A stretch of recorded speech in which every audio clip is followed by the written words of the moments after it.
Welcome back to Sow, Grow and Cook. Stella!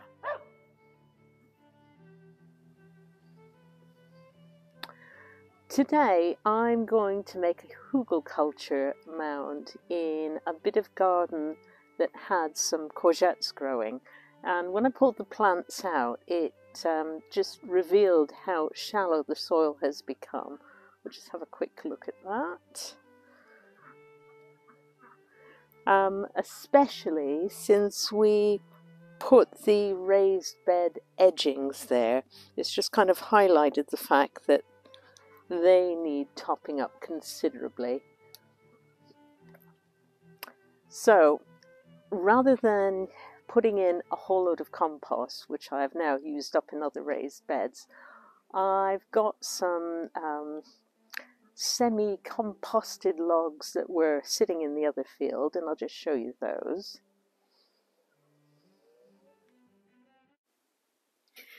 So these were trees that were chopped down or pulled out before we actually moved to this place. So I reckon these have been here for about 4 or 5 years at least. And they're the remains of willow mainly. And they're well on their way to being rotted down. And you can see some of the mushrooms growing on them. And Bob's just breaking apart a bit more, and we'll be using these as sort of the base layer of our Hugelkultur bed.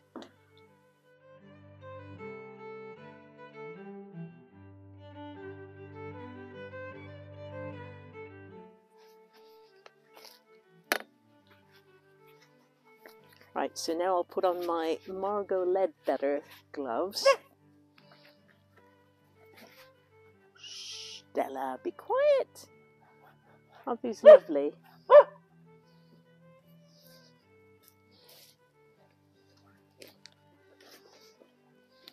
And I'll start putting some of these bigger pieces in here.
So I've got some of this rotted wood chip that we got from the tree surgeons, local tree surgeons, last spring. So this has been sitting out for several months, at least 6 months, and it has started to decompose. But we're going to put that on top as the next layer.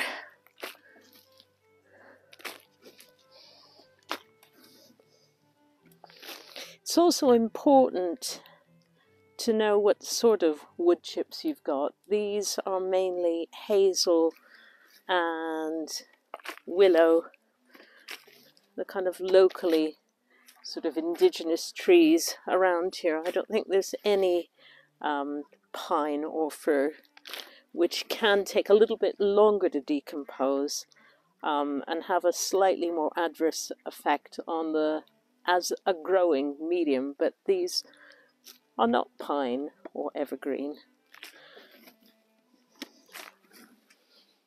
It's not that you can't use the pine or evergreen, it takes a little bit longer for them to break down.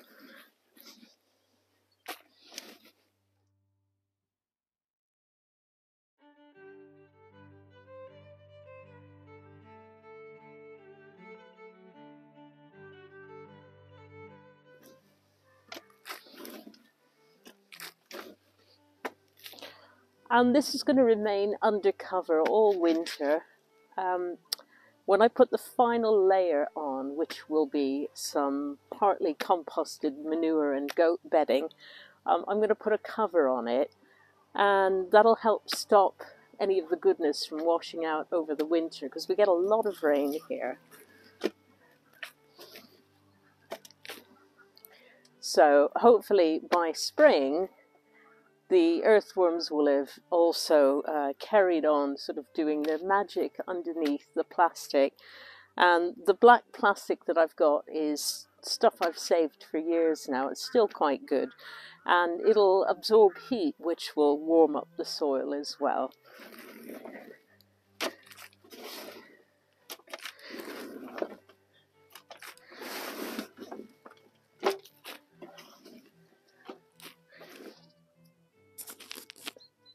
Looks like I've got a bit of an audience watching. Oh, they're pretending like they're not watching. The next layer I'm going to put down is some goat bedding and manure, and that's going to go just on the surface of the wood chip pile.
Now, technically speaking, if I was going to be planting in that now, I'd put another layer of something, and that would be some well-rotted compost or manure, and then plant something with shallow roots to kind of keep it covered and yet have a crop. But as we're coming into November in a couple of days, I'm going to cover this now with a layer of black plastic and let winter and nature kind of take its course, and then come late April, early May, I'll think about doing some planting in there. So it's going to have 6 months to rot down, and when I get ready to plant, I'll put a few inches of well-rotted compost or manure.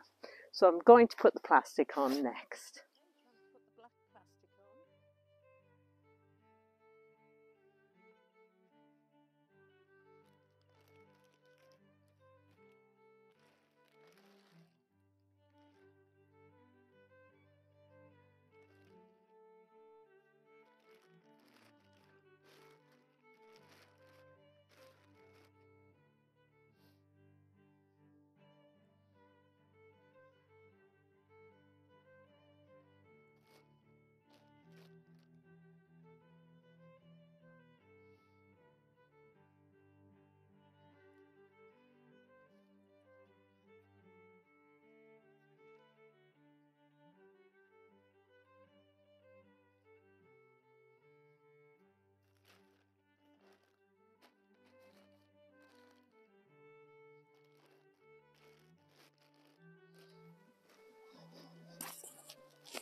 So as you can see, I've put bricks and some old bits of fence post to weigh down the plastic, because we get quite a lot of wind in this part of the world, and this has got to stay on all winter long.